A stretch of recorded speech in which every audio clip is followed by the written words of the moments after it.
Assalamualaikum warahmatullahi wabarakatuh.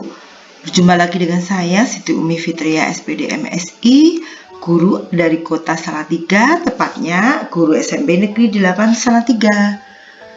Pada kesempatan kali ini saya akan mengerjakan tugas untuk aktivitas 2, yaitu desain universal untuk pembelajaran. Dan tugas ini dalam rangka pelatihan PPSPPI atau pengelolaan pembelajaran di Sekolah Penyelenggara Pendidikan Inklusi untuk angkatan 3. Langsung saja kita mulai saja ya.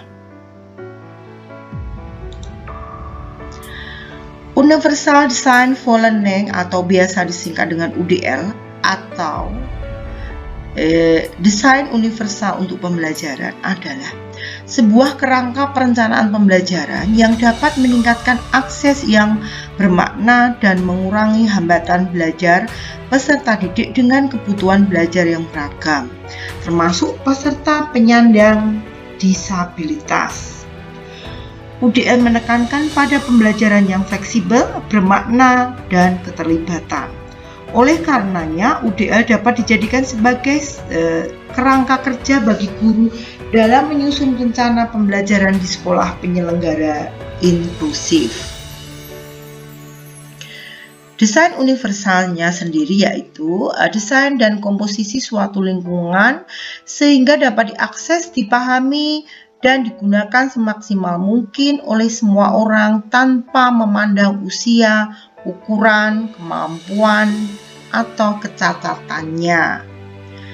Para arsitek dalam mendesain sebuah bangunan modern begitu sangat memperhatikan kebutuhan penggunanya, yaitu dengan cara memperhatikan satu, dapat digunakan atau usable ya. 2, dapat diakses, accessibility ya. Kemudian yang ketiga adalah inklusif ya. Selanjutnya, dalam mendesain desain universal itu ada 3 tahap. Tahap yang pertama adalah advokasi, yaitu tahapan dalam upaya meningkatkan kesadaran akan adanya kebutuhan yang beragam dan memotivasi kita untuk melakukan perubahan. Yang kedua adalah akomodasi, merupakan tahap pemberian dukungan terhadap individu sesuai dengan kebutuhan atau permintaan. Dan yang ketiga adalah aksesibilitas, merupakan tahapan di mana tercapaian lingkungan yang telah direkayasa dan dapat digunakan oleh semua orang pada saat yang dibutuhkan. Dasar UDL sendiri adalah dikembangkan berdasarkan pada penelitian dalam ilmu neurologi, psikologi perkembangan, dan keberagaman cara belajar oleh Ross and Gravel 2010.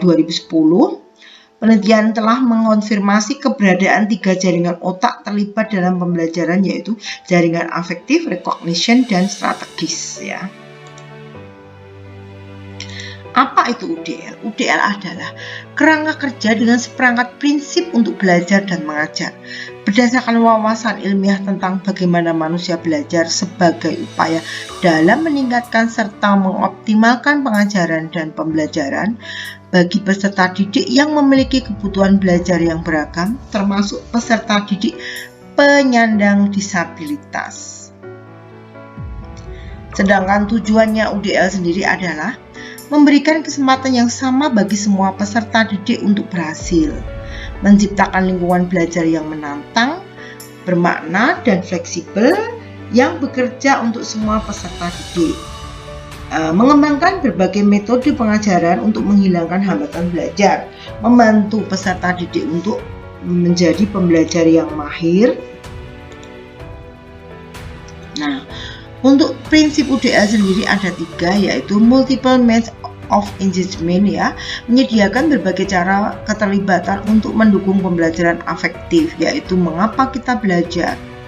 Kemudian yang kedua, multiple means of representation, yaitu menyediakan berbagai sarana yang representatif untuk mendukung cara kita memberikan makna pada pembelajaran, ya, menyediakan konten dan sebagainya. Kemudian yang ketiga adalah multiple means of action and impression, ya, menyediakan berbagai cara, yaitu berupa tindakan dan ekspresi sebagai upaya dalam mendukung cara belajar yang strategis, yaitu bagaimana kita belajar, memberikan kesempatan kepada peserta didik untuk menunjukkan pemahaman mereka dalam berbagai cara seperti melalui tes atau makalah, melalui seni, presentasi, dan sebagainya.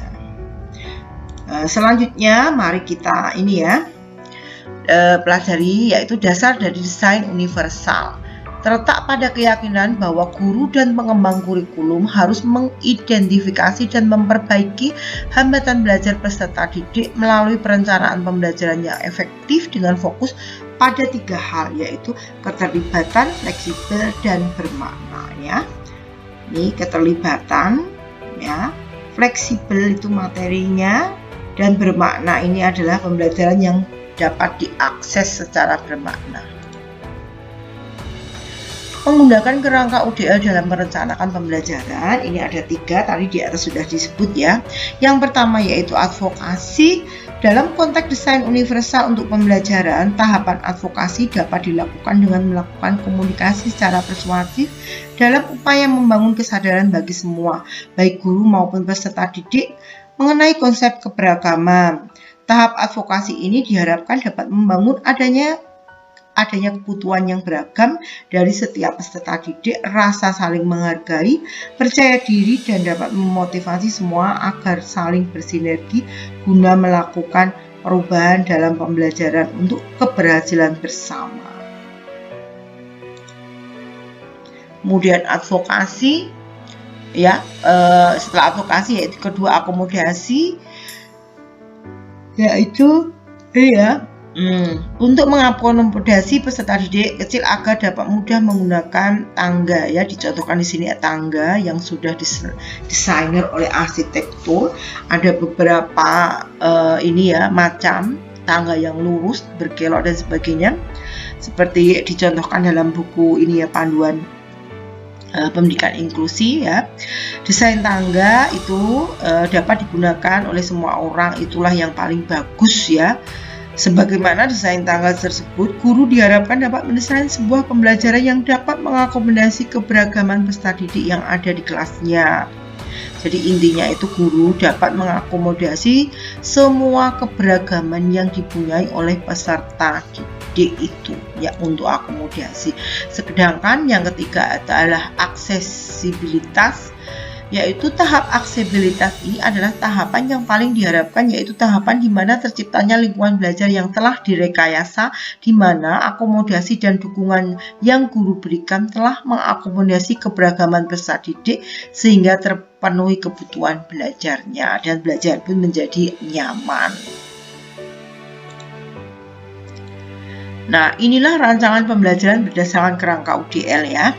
Di sini ada memahami keberagaman gaya belajar, potensi dan tantangan setiap peserta didik dalam belajar, mengidentifikasi faktor-faktor yang mungkin menghambat pembelajaran, menganalisis potensi sekolah, menetapkan tujuan pembelajaran yang jelas, menciptakan lingkungan belajar yang memotivasi belajar fleksibel dan melibatkan semuanya, memanfaatkan semua potensi sekolah guna menyediakan berbagai representasi sumber belajar yang variatif, memberikan kesempatan yang beragam untuk menilai dan mengekspresikan hal apa yang peserta didik dapat atau pahami dalam pembelajaran, serta membantu peserta didik untuk menjadi pembelajar yang mahir. Untuk implementasi desain universal dalam pembelajaran atau mengerjakan tugas aktivitas 2 ini sudah selesai. Mohon maaf jika dalam penyampaian banyak salah-salah kata. Saya akhiri. Assalamualaikum warahmatullahi wabarakatuh. Terima kasih semuanya.